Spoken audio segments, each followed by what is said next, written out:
Hey guys, Venomous here, and I got a brand new OTGT for you. Now today, I'm talking about Halo Reach, okay?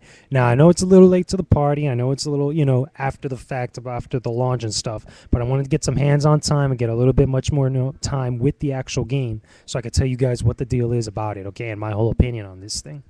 Now, that being said, okay, first thing, let's get us out the way first of all, okay?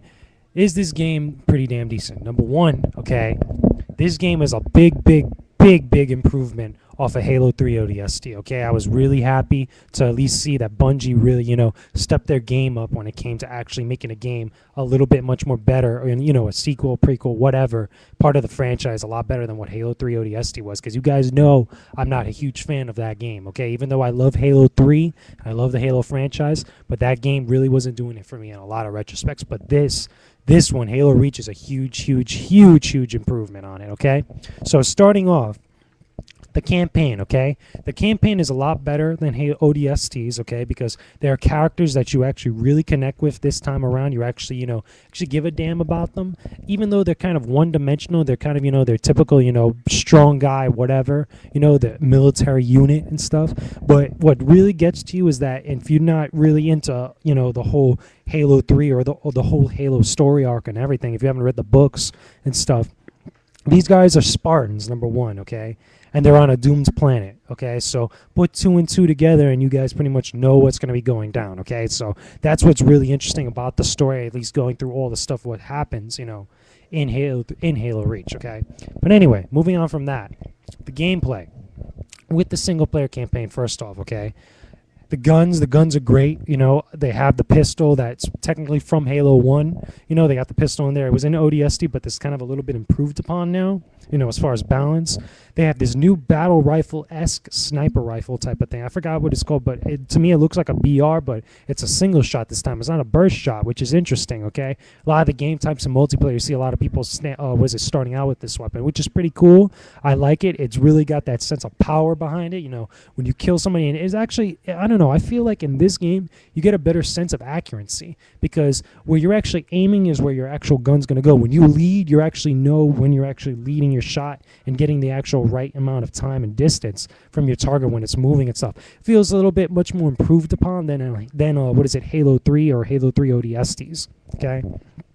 Besides that, you also got a couple other guns. The Needler is actually good this time. It was improved upon a little bit in Halo 3 ODST, but in this one, it actually feels like, you're going to get more kills with this gun than you did in past Halo games, okay?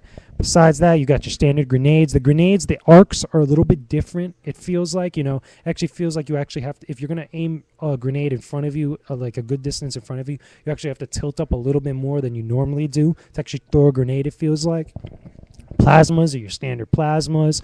They got a grenade launcher, which is interesting, like both a Spartan and a Covenant version of it. The Covenant one shoots out plasma grenades, while the Spartan one actually shoots out frag grenades. It's a standard grenade launcher, which has the same type of properties as normal grenades. Which is really interesting. It's a cool, neat little weapon. Now, jetpacks and all these other perks, which kind of like is a little bit of a takeout from Call of Duty a little bit, I felt like, but it's in no way a copy or anything like that, because they have these different perks of what you could do, different things, different equipment. For example, the jetpacks, which is the big one. The jetpacks kind of leave you open a little bit on times, especially if you're playing in a multiplayer map. But, in campaign and stuff, they have its uses here and there. Same thing goes for sprinting. Sprinting, you just sprint around the level, enough said, you're going to find people in multiplayer running around a lot more quickly and stuff, going from point A to point B. Might be a little bit much more aggressive now in this actual Halo game than in past Halo games. Now, there's a plenty of other stuff there, but now let's get into other part of the game. The multiplayer. The multiplayer is pretty damn good, okay? I'm really satisfied. I like the whole credit system. There's a lot of good stuff as far as customization now this time around in a Halo game, which I think is a big plus, because in a lot of first-person shooters now, you have to compare it to Call of Duty, which doesn't have actual character model customization, because Halo 3 actually was the first one to really do that. Not Halo 3. I think Halo 2, Halo 3. I could be wrong, but Halo 3, was the one that for quite a time actually had like different things. You could change the actual model look of your guy. But Call of Duty had the actual personality. Actually, your gamer tag gave you a title, an actual icon and stuff, your loadout and stuff. But now, Halo Reach, you could actually do almost a little bit of both. You could actually customize the armor of your Spartan, okay, or Covenant, whatever. Okay, it's actually different between playing Covenant and playing Spartan and stuff because they get different, perks and stuff here and there. But also on top of that, you actually get to customize your loadout. You get, I think it's like 2 or 3 different loadouts you can actually make. Like, whether you get killed, you go to respawn, or actually at the start of a match, you can switch out your loadout to suit whatever situation you're going into, which is pretty cool. You could have one loadout that has a certain type of weapon with a jetpack, and then if you need to change that out, go into something else that maybe it's got sprint or maybe it's got a camo. You got much more flexibility of what you have to do, which is always a plus, which is really cool because not only did you get the flair, the actual personal flair of customizing your own look, but you also get to customize your weapons and your loadout for what you're going into, which is really cool. Now, the different game types and stuff, a lot of people are getting into playing SWAT lately, especially with that new BR type of weapon, which I'm not a huge fan for, but you could always go into 4v4, which is traditional deathmatch, and go play your standard deathmatch game type with a team like in Halo 3, go and tear people up. That's always fun. You got your other game types, you got like a Juggernaut and all that other good stuff, and the list goes on. You guys could check it out if you ever get the game, or if you see it online, check out all the different game types they got there. Top of that, there's Forge. Forge is vastly improved upon. You actually get more freedom to actually customize different stuff. You get this whole almost landscape type of feel, or landscape area, and actually you're able to put anything pretty much you could think of in the Halo actual game universe to actually make your own maps for your own game types and stuff, which is really cool. I'm really happy Bungie's doing something like this. Everybody wanted a lot of freedom and customization for Forge. Now, they didn't give us total customization and total freedom, but they gave us just enough to do what we want to do and actually get things right and then go about our business. So that's always a plus. Forge is a great thing for actually creating new maps and stuff.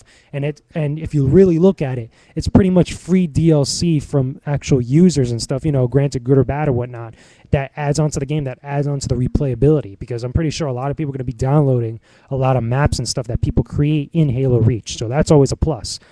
Then you have the firefight, which is almost similar to how ODST got it, but a lot more vastly improved upon. It's just wave and wave and wave of enemies coming at you. You grab 3 of your buddies, you go in there and you tear places up. It's really cool. Okay, overall is this. Okay, this is my overall opinion about Halo Reach. I'm really satisfied about this game. Okay, I was really happy actually when I finished playing it. Okay, or finished the campaign and stuff. I'm really happy with a lot of the improvements that they did from ODST. They took a lot of feedback from that game and actually went even further. What you could do, this game right now is really, like everybody's been saying, a great send-off for Bungie and the Halo franchise, and a lot of people are going to be really happy. Love it or hate it, Halo Reach is a really good game. Okay, anyway, that's just my whole opinion on the matter.